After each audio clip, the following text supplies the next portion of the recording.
Hello जनता, स्वागत है आप सभी का कॉमर्स अड्डा 24/7 के प्लेटफॉर्म पे बच्चा। और आज के लेक्चर में हम लोग टाइप्स ऑफ मैट्रिक्स और इक्वालिटी ऑफ मैट्रिक्स के बारे में पढ़ने वाले हैं। मैं ऑलरेडी आपको इंट्रोड्यूस करवा चुका हूं इस टॉपिक से, मैट्रिक्स अलजेब्रा से, कि क्या डेफिनेशन होती है, ऑर्डर ऑफ मैट्रिक्स क्या होता है, रोज क्या होते हैं, कॉलम्स क्या होते हैं, कैसे हम किसी भी इंफॉर्मेशन को मैट्रिक्स के थ्रू एक कॉम्पैक्ट तरीके से रिप्रेजेंट कर सकते हैं। ये सब बातें हम लोग ऑलरेडी कर चुके हैं बच्चों। तो आज हम लोग चालू करेंगे टाइप्स ऑफ मैट्रिक्स को समझना। और बेटा जो भी मैं यहाँ पे टाइप आपको पढ़ाने वाला हूं, ये सारे के सारे आपके एनसीईआरटी बेस्ड हैं, ठीक है। इसके अलावा भी बहुत सारे टाइप्स ऑफ मैट्रिसेस होते हैं, लेकिन वो आपके कंपटीशन लेवल पे हैं। अगर आप चाहते हो कि वो भी आपको थोड़ा सा जानना है, सीखना है, तो आप मेरे को बता देना। मैं उन चीजों को भी, उन टाइप ऑफ मैट्रिसेस को भी किसी स्पेशल लेक्चर में कवर कर दूंगा। तो चलो कहानी को चालू करते हैं और बात करते हैं सबसे पहले रो मैट्रिक्स की। तो एज द नेम सजेस्ट बेटा, रो मैट्रिक्स क्या है? रो मैट्रिक्स और कुछ नहीं है, ऐसा मैट्रिक्स जिसमें आपकी खाली एक रो हो, ठीक है। बस रो पे ये कंडीशन है कि एक रो होनी चाहिए, कॉलम जितने मर्जी हो बेटा, कोई दिक्कत नहीं है।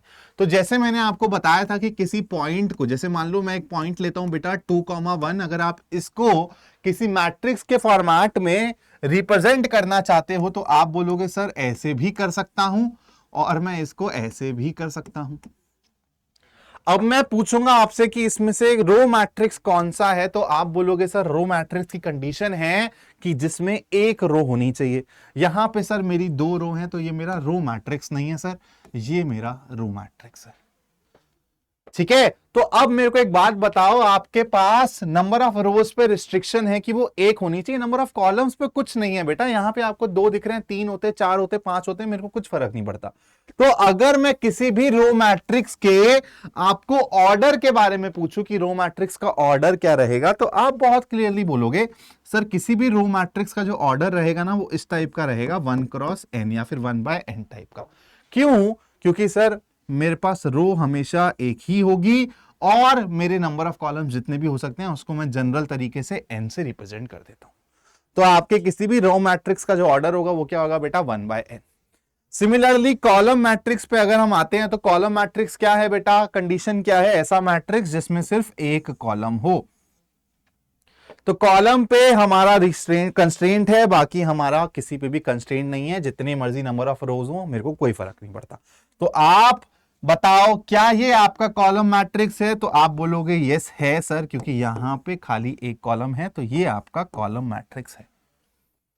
तो अगर मैं बोलूं किसी भी कॉलम मैट्रिक्स को अगर आप जनरल तरीके से उसका ऑर्डर लिखना चाहते हो तो आप क्या लिखोगे? आप बोलोगे सर नंबर ऑफ कॉलम्स एक होने चाहिए, नंबर ऑफ रोज को n की तरह लिख देता हूं, कितने भी हो सकते हैं। तो ऑर्डर क्या हो जाएगा बेटा? n×1 या फिर n/1। क्लियर है इतनी कहानी सभी को? यहां पे आपको एग्जाम्पल के तौर पे एक 1×3, 1/3 और एक 3/1 का मैट्रिक्स यहां पे दिया हुआ है। चलो कहानी को थोड़ा सा और आगे बढ़ाते हैं, आते हैं बेटा स्क्वायर मैट्रिक्स पे। आपको मैंने बताया था जब डेफिनेशन हमने मैट्रिक्स की पढ़ी थी, रेक्टेंगुलर एरे आया था, राइट? रेक्टेंगुलर एरे आया था, उसमें आपने देखा था कि बहुत से ऐसे एग्जांपल्स थे जहां पे नंबर ऑफ रोज और नंबर ऑफ कॉलम्स बेटा इक्वल नहीं थे। लेकिन अगर मैं बोल दूं कि मेरे पास एक ऐसा मैट्रिक्स है जिसमें नंबर ऑफ रोज और नंबर ऑफ कॉलम्स इक्वल हैं, मतलब समथिंग लाइक 2/2 या फिर 3/3 या फिर 4/4, मतलब जितनी रोज हैं बेटा उतनी कॉलम्स हैं, ऐसे ही मैट्रिक्स को क्या बोला जाता है बच्चों? Square matrix. तो स्क्वायर मैट्रिक्स क्या है? Matrix in which the number of rows is equal to the number of columns. That type of matrix is said to be a square matrix. Thus an m×n या फिर m/n matrix is said to be a square matrix if m is equal to n, that is number of rows is equal to number of columns. और ऐसे matrix को तो बेटा देखो, जैसे यहां पे अगर मैं बोल दूं n/n मैट्रिक्स है, तो इसको मैं बोलूंगा square matrix of order n। कैसे इसको मैं बोलूंगा, रिप्रेजेंट कैसे करूंगा, स्टेट कैसे करूंगा? This is a square matrix of order n। n/n बोलने की जरूरत नहीं है, सिर्फ ऑफ ऑर्डर n बोल सकते हो। जैसे ये एक स्क्वायर मैट्रिक्स है ऑफ ऑर्डर 3। क्यों? क्योंकि यहां पे 3 रोज हैं बेटा और 3 आपके पास कॉलम है, तो ये 3/3 ऑर्डर का एक स्क्वायर मैट्रिक्स है, या फिर आप इसको बोल सकते हो ये एक स्क्वायर मैट्रिक्स है ऑफ ऑर्डर 3। क्लियर है भाई कहानी? तो आप जनरल तरीके से कैसे लिख सकते हो, वो यहां पे आपको दिया हुआ है, that is element m cross m is a square matrix of order m। अब बेटा इसमें बहुत एक इंपॉर्टेंट कॉन्सेप्ट है डायगोनल एलिमेंट्स का। तो डायगोनल एलिमेंट्स क्या होते हैं बेटा? डायगोनल एलिमेंट्स, प्रिंसिपल डायगोनल की बात कर रहा हूं, ठीक है। आपको आपके एनसीईआरटी में प्रिंसिपल डायगोनल के बारे में ही पढ़ना है। तो डायगोनल एलिमेंट्स है बेटा ये वाले, ठीक है। इनको बोला जाता है डायगोनल एलिमेंट्स। तो यहां पे जैसे 3, 3√2 -1, ये क्या है? डायगोनल एलिमेंट्स भी नहीं, इनके लिए एग्जैक्ट नाम है प्रिंसिपल डायगोनल एलिमेंट्स, ठीक है। तो ये आपके डायगोनल एलिमेंट्स है। आप बोलोगे सर ये भी तो डायगोनल है, ठीक है, ये भी तो डायगोनल है, लेकिन ये प्रिंसिपल डायगोनल नहीं है। प्रिंसिपल डायगोनल कौन सी है आपकी? ये वाली है। और इसके अलावा जो छूट गए बेटा इसके ऊपर और इसके नीचे, इनको बोला जाता है नॉन डायगोनल एलिमेंट्स। क्या बोला जाता है? Non diagonal elements. ध्यान रखना इन बातों का, ठीक है। वैसे तो बेटा देखो upper triangular matrix, lower triangular matrix, ये सब चीजें भी होती हैं।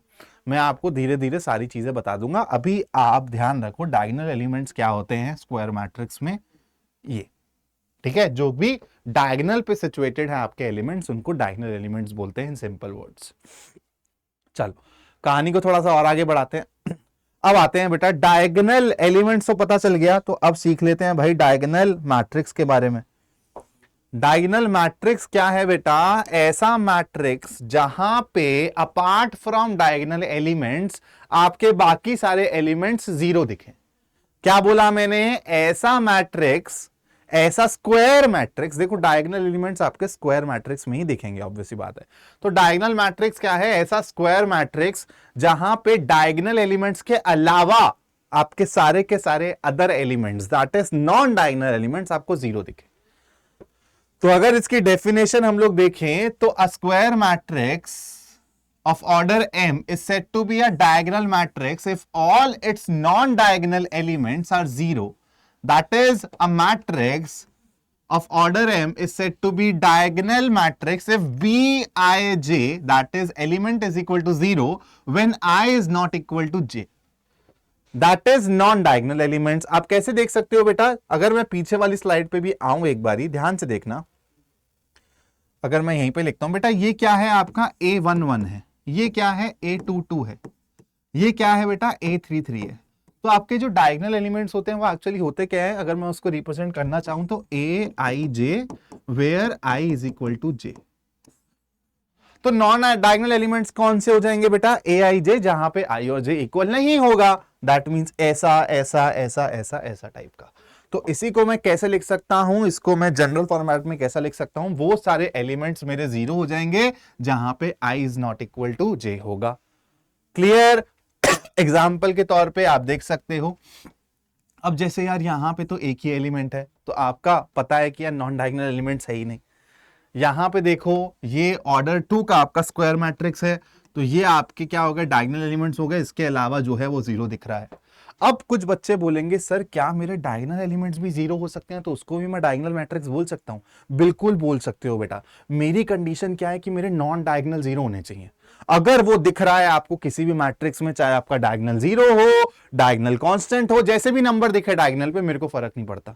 अगर मेरे नॉन डायगोनल एलिमेंट जीरो हैं तो मैं उसको डायगोनल मैट्रिक्स बोल सकता हूं, ठीक है। जैसे यहां पे आपको दिख रहा है ऑर्डर 3 का डायगोनल के अलावा बाकी सारे एलिमेंट्स क्या है बेटा? यहां पे जीरो है।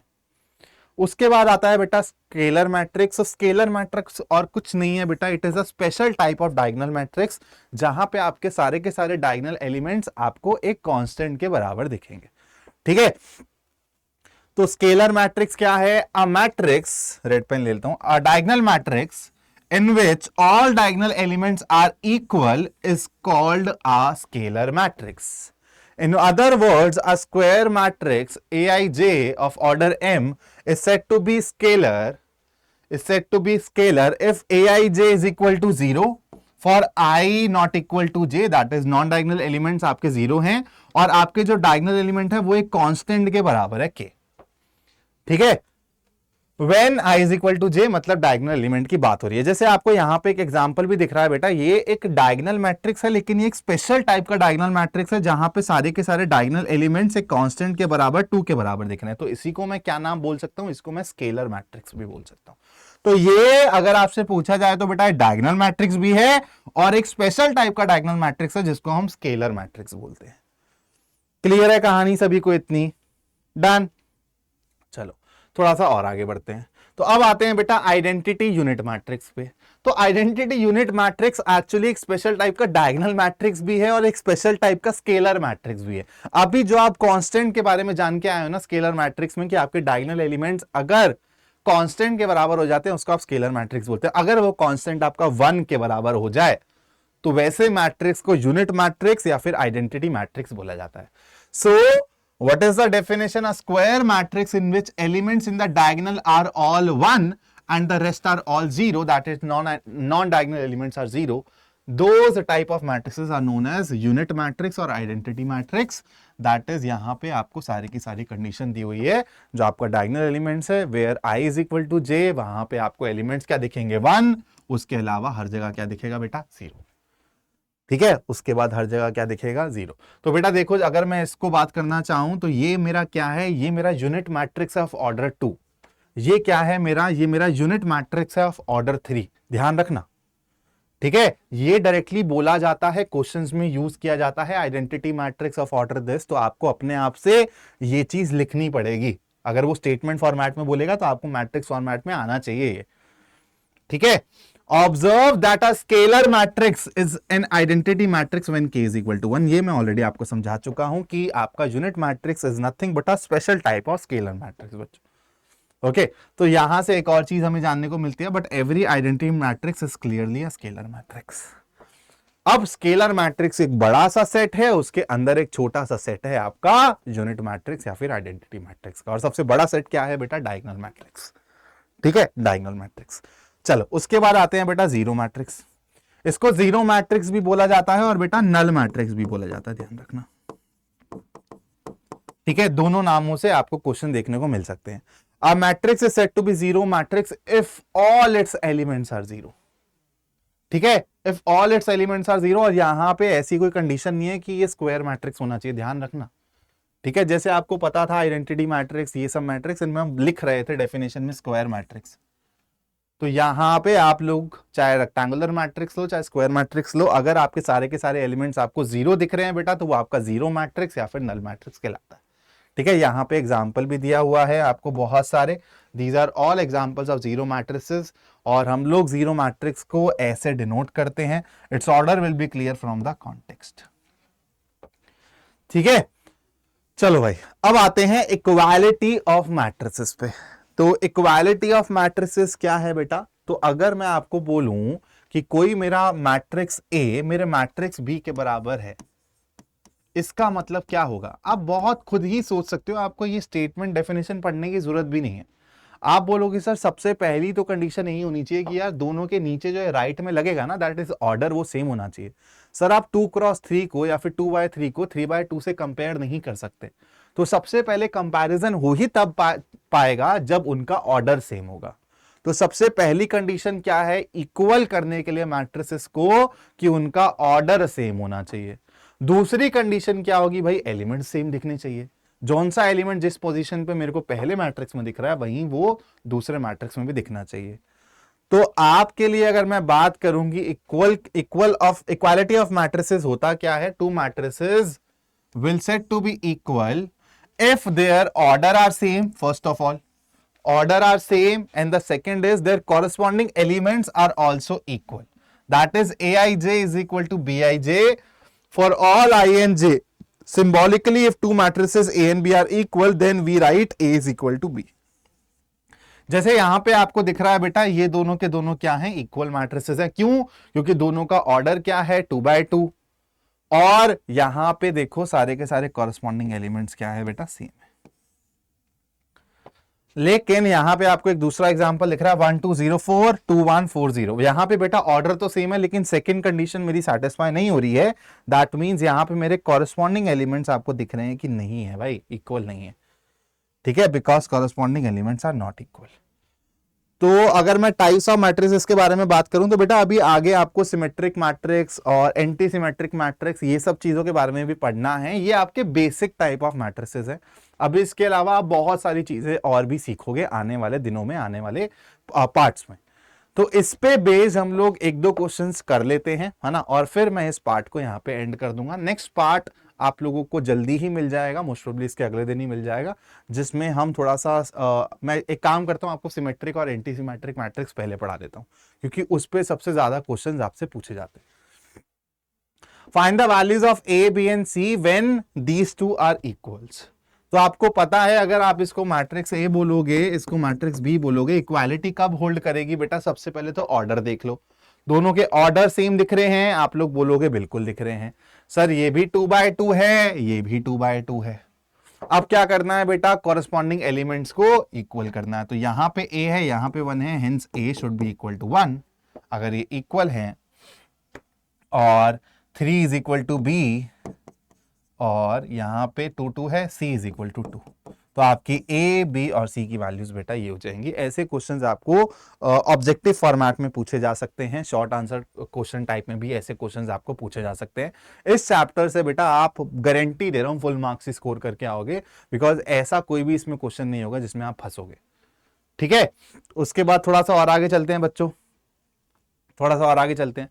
Total number of possible matrices of order 3x3 with each entry 2 और 0। देखो ऑब्जेक्टिव क्वेश्चंस हैं, हर टाइप के क्वेश्चन आपको इस प्लेटफॉर्म पे प्रैक्टिस करने को मिलेंगे, लेकिन आप लोग हो कि सीरियस ही नहीं हो रहे हो, है ना? आप लोग हो कि पढ़ना ही नहीं चाहते हो। यार हमारी मेहनत ऐसा लग रहा है कि हम लोग अपने आपको ही पढ़ा रहे हैं बस, बच्चे तो पढ़ना ही नहीं चाह रहे। बच्चे जागेंगे नवंबर में, दिसंबर में, जब प्री बोर्ड्स चालू हो जाएंगे स्कूल में, तब याद आएगी टीचरों की कि यार गगन सर इतना टाइम से पढ़ा रहे हैं, चलो फटाफट से सर के लेक्चर्स देख लो। जब बेटा इतना ज्यादा बैकलॉग हो जाएगा ना, आप लोगों के लिए दिक्कत हो जाएगी। तो इसलिए अभी अपने आप को प्लीज थोड़ा सा लाइन पे ले आओ और डेली कुछ स्पेसिफिक टाइम निकाल के लेक्चर्स देख लिया करो, और नोट मेकिंग अभी से ही बनानी चालू कर दो, क्वेश्चन प्रैक्टिस अभी से ही चालू कर दो। अभी से मेहनत करते करते करते करते तब जाके आगे बात बनेगी बेटा, 2 दिन की मेहनत से कुछ नहीं होता है। ये एक बहुत इंपॉर्टेंट क्वेश्चन है एनसीईआरटी एग्जाम्पलर का बच्चों, और ये क्वेश्चन आपके बोर्ड एग्जाम में आ भी सकता है। क्या बोल रहा है क्वेश्चन, एक बार रीड करते हैं। Total number of possible matrices of order 3x3 with each entry either 2 और 0। तो बेटा आप लोगों को सबसे पहले इमेजिन करना है कि मेरे को ना 3x3 का मैट्रिक्स कंस्ट्रक्ट करना है, मतलब a square matrix of order 3। अब बेटा आपके पास पता है कि कितनी पोजीशंस खाली हैं यहां पे जिसमें आपको भर्ती चाहिए। आपके पास 9 पोजीशंस खाली हैं। इन 9 पोजीशन पे या तो 2 आ सकता है या तो 0 आ सकता है, इसके अलावा कुछ नहीं आ सकता। तो अगर मैं बात करूं, यहां पर भी 0 2, यहां पर भी 0 2, यहां पर भी 0 2, यहां पर भी 0 2, यहां पर भी 0 2, यहां पर भी 0 2, again same for this row also. तो अगर आपने थोड़ा सा 11वीं में पीएनसी नाम का एक चैप्टर था बेटा, आया होगा, छोटा सा चैप्टर है ना, 2-3 दिन में खत्म कर देते हैं टीचर्स, बच्चों को यूजुअली समझ में नहीं आता है, फिर पता चलता है कि यार इसका तो प्रोबेबिलिटी में भी यूज आएगा आगे क्लास 12th में। तो बेटा आपको पीएनसी अच्छे से समझनी पड़ेगी, क्योंकि क्लास 12th में उसका यूज है। तो आपको पता है कि यार हर एलिमेंट में मेरी ना 2 चॉइसेस हैं, 0 और 2। तो 2 चॉइसेस यहां पे, 2 चॉइसेस यहां पे, ऐसे कितने दिख रहे हैं आपको? 9। तो आपके आंसर क्या हो जाएगा? 9 टाइम्स आपको फिल करना है। तो आपके हर एक जो हर एक आपका स्पेस है उसमें आपकी 2 चॉइसेस है। तो आप बोल सकते हो आंसर क्या आएगा बेटा? ऐसे 2 आप 9 बारी मल्टीप्लाई करोगे, बेसिक कॉन्सेप्ट है ना? आपको पता है ना, आप करते थे ना ऐसे, याद है? 1 2 3 4 5 6 7 8, तो 1 2 3 4 5 6 7 8 9। तो यहां पर भी आपके पास 2 चॉइसेस 2 चॉइसेस 2 चॉइसेस 2 चॉइसेस, हर जगह 2 चॉइसेस। तो आपकी टोटल पॉसिबल मैट्रिसेस कितने हो जाएंगे बेटा? 2 की पावर 9। ठीक है, क्योंकि हर स्पेस के लिए, हर एलिमेंट के लिए आपके पास 2 चॉइसेस है, hence the answer would be 2 की पावर 9। और 9 क्या है आपका? तो ये आप एक जनरल फॉर्मूला की तरह भी याद कर सकते हो अगर आप करना चाहो। जितने आपको नंबर ऑफ एलिमेंट्स हैं और आपके जितनी चॉइसेस हैं, तो आपकी नंबर ऑफ चॉइसेस की पावर आपका जो नंबर ऑफ एलिमेंट्स हो जाएंगे आपके मैट्रिक्स में। इस तरीके से आप इसको जनरल फॉर्मूला भी बना सकते हो। ठीक है बच्चों, तो इस लेक्चर को, इस पार्ट को हम लोग यहीं पे ही एंड करते हैं। और मेरे को इतना समझ आ गया कि अगर आपको 25 मिनट्स के पार्ट्स मिले और आपको छोटे छोटे कॉन्सेप्ट्स करके पढ़ाए जाएं तो शायद आप बेटर तरीके से गेन करते हो कॉन्सेप्ट्स को, रादर देन कि अगर आपको 55 मिनट्स का लेक्चर दिया जाए। तो इसलिए मैं ट्राई करूंगा कि मैं अब शॉर्ट लेक्चर्स आप लोगों को प्रोवाइड करूं 25 मिनट्स मैक्स, जिसमें आप लोगों के सब टॉपिक्स कवर हो रहे हों, और फिर बाद में बेटा आप लोग एक ही बारी में प्लेलिस्ट के थ्रू उसको रिवाइज भी कर पाओगे। प्लेलिस्ट ऑलरेडी अपडेटेड है, आप जाके चैनल पे देख सकते हो। और अभी तक अगर बेटा चैनल को सब्सक्राइब नहीं किया है तो जाके सब्सक्राइब जरूर कर देना चैनल को। Thank you for watching, take care guys, bye bye.